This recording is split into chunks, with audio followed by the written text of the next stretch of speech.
Rise and shine mga ka-RSP, eto na po ang gabay, patnubay, palala at prediksyon ni Master Hans Kua ngayong araw ng Thursday, Hunyo 26, 2025.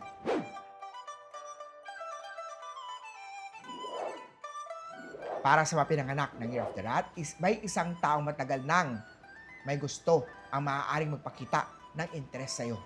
Tangerine at Tree. Samantayo, huwag palampasin ang isang new opportunity na maaaring dumating mamayang hapon. Ivory at 8. Maintain a work-life balance sa mga tiger. Magpahinga para maiwas tayo sa stress. Burgundy at 2. Rabbit naman tayo, huwag magpadala sa impulse buying. Mag-isip muna kung kailangan to bago gumastos. Jade at 1. Dragon naman tayo, may unexpected blessing na darating, gumastos ng tama. Orchid at 3.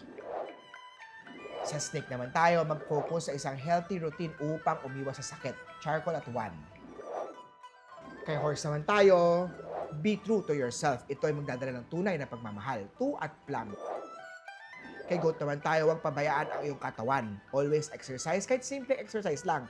Lime at 8. Kay monkey, isang biglang opportunity ang maaaring dumating, kaya maging alerto dito. Camel at 4. Sa rooster naman, make time sa iyong partner upang mapanatili ang closeness nyo. Bronze at 7. Sa dog naman, huwag magmadali sa isang malaking financial decision. Salmon at 6. At kay Year of the Pig naman tayo, may isang positive na feedback mula kay boss or kliyente ang magpapasaya ngayong araw. Kaki at 3. Uli po, ito po yung magabay, patnubay, palala at prediksyon lamang ni Master Hans Kua. Nasa inyong mga kamay, nasa lalay ang inyong tagumpay.